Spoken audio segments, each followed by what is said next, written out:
bekas seukuran koin dirham, yang memiliki seorang ibu tua yang dia sangat berbakti pada ibu tua itu.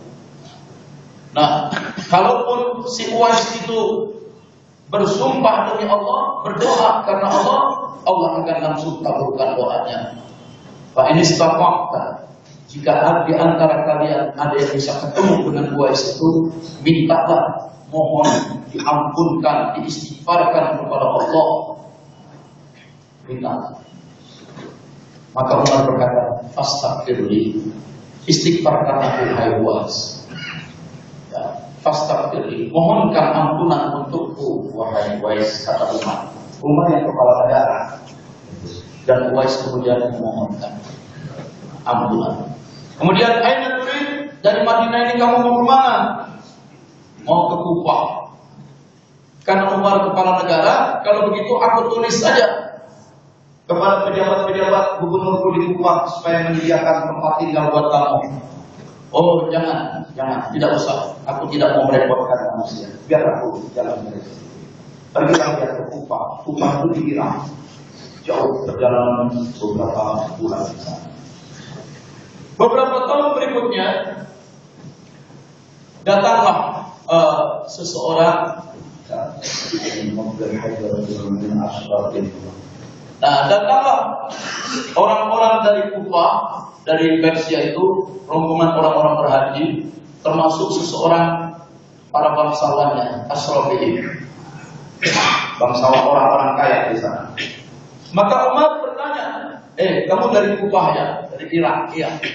Kenal nggak yang namanya Uwais? Oh iya, ada. Uwais itu, itu orang ngawur lah, kayak orang gila. Tinggal di rumah sederhana, nggak ada artinya, gitu. Ya. Pokoknya rupanya di Kufah sana Uwais hanya dikenal sebagai orang miskin yang tinggal di rumah dulu. Lalu Umar berkata, aku pernah mendengar Rasulullah SAW berkata, akan datang kepadamu orang dari Yaman namanya Uwais begini. Kalau kalian jumpa, mintalah diistighfarkan, dimohonkan ampun oleh Uwais itu, maka Allah pasti mengampuni. Seorang kaya itu kaget. Umar itu sampai kayak begitu. Maka ketika seorang kaya itu pulang kembali ke Kufah, dia cari Uwais dan minta diampuni, minta dimohonkan ampunan oleh Uwais. Uwais ini orang tumben-tumbenan datang ke gubuk saya, minta diampunkan, didoakan supaya Allah mengampuninya. Kata Uwais, laki tak Umar, kamu harus ketemu Umar ya, karena yang tahu urusan cuma Umar. Kamu di mana harus ketemu Umar. Dia berkata, nah iya. Lalu Uwais pun memohonkan ampunan untuk orang kaya. Dan sejak saat itulah nama Uwais jadi termasuk di sana. Karena beliau ternyata orang yang sangat soleh. Beliau sebenarnya penggembala kambing.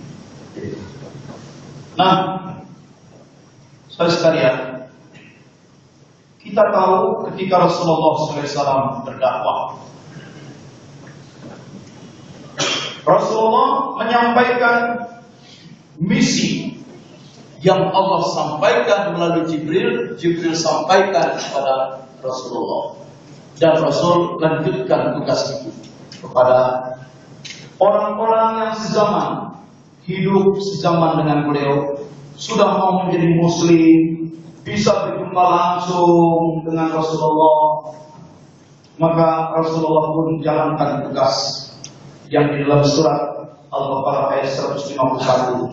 Tugas seorang Rasul adalah yatlu alaikum ayatina, membacakan kepadamu ayat-ayat kami. Tugas Rasul itu tilawah. Wa yuzakkikum, dan tugas kedua Rasul mensucikan kamu. Tazkiyah. Suci di sini bukan suci badan. Umat para Rasul bisa mensucikan badannya sendiri, mandi sendiri. Tapi yang lebih penting mensucikan nafs diri, dan diri manusia yang hakiki, diri yang berwujud ruh, sucikan. Wa yu'allimukumul kitaba wal hikmah, tugas ketiga Rasul allama yu'allimu ta'liman. Jadi tugas Rasul itu tilawah, tazkiyah, ta'lim. Rasul jalankan tugas itu kepada para sahabat, dan di antara para sahabat ada yang sangat sungguh-sungguh tekun menjalani apapun bimbingan dari Rasulullah, baik bimbingan yang zahir, lahiriah seperti puasanya, sholatnya, sedekahnya, juga bimbingan yang batiniah, banyak-banyak beristighfar, membersihkan diri dari iri, dendam, dengki, menghalau kemalasan. Itu zahir batinnya. Sehingga dari para sahabat itu ada sekelompok sahabat, segelintir orang yang derajatnya meningkat begitu tinggi, sehingga derajatnya mendekati derajat para nabi. Mereka tetap bukan nabi, la nabiyya ba'da, tidak ada nabi lagi sesudah Nabi Muhammad SAW.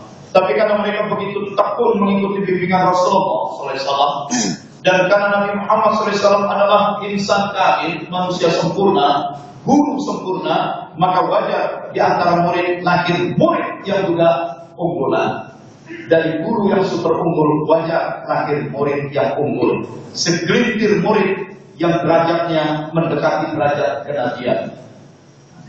Apa itu? Manusia biasa yang karena tekunnya mengikuti ajaran Rasul, sehingga derajatnya di mata Allah mendekati derajat Nabi. Sedikit di bawah Nabiullah itulah waliullah. Waliullah itu manusia biasa.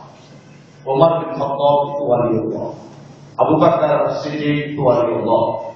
Dan penjelasan tentang waliullah cukup banyak dijelaskan dalam Quran dan hadis. Jadi istilah wali bukan dongeng, istilah wali itu bukan fiktif, istilah wali itu bukan legenda. Bahwa selama ini kita mendengar Wali Songo dipenuhi dengan bumbu-bumbu cerita yang legendaris, banyak juga masuk cerita-cerita yang fiktif. Itu bisa jadi ceritanya, tetapi keberadaan seorang wali memang ada. Ceritanya yang juga berlebihan, begitu. Ya. Kadang-kadang baru jadi wali murid tapi sudah dianggap wali Allah. Ya.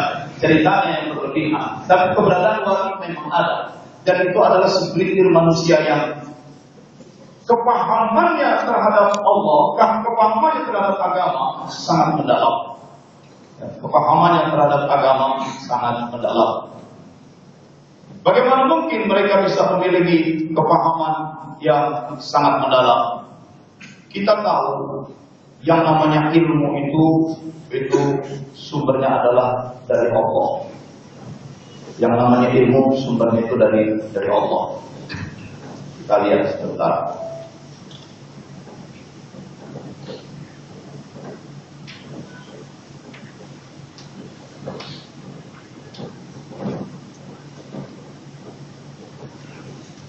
Kita sering menyangka ilmu itu hanya ada di kampus, di perguruan tinggi. Tidak. Allah sudah jelaskan, sanurihim ayatina fil afaqi wa fi anfusihim. Akan kami perlihatkan kepada manusia ayat-ayat kami, tanda-tanda kami, isyarat-isyarat kami. Di mana Allah memperlihatkannya? Fil afaqi, di jagat raya. Tanda-tanda kekuasaan Allah yang ada di jagat raya itu yang disebut al-ayatul kauniyah. Ayat-ayat yang berupa kaum, kejadian-kejadian, peristiwa-peristiwa Allah. Tapi juga ada Allah menunjukkan ayat-ayatnya, tanda-tanda petunjuk-petunjuknya melalui para nabi. Dia disebut wahyu. Dan wahyu terakhir adalah Quran. Maka bagi manusia, silahkan pelajari ayat-ayat Allah yang ada di alam, yang sudah menyatu dengan alam, yang menjadi hukum alam. Peristiwa-peristiwa alam itu amati, lakukan observasi, pengukuran, pencatatan, pengumpulan data, lalu semua data itu diolah, diproses, dilakukan analisis regresi, dilihat kecenderungannya, frekuensinya, modusnya dan segala macam, maka dari situ bisa dikembangkan, dari data-data itu bisa dikembangkan hipotesa.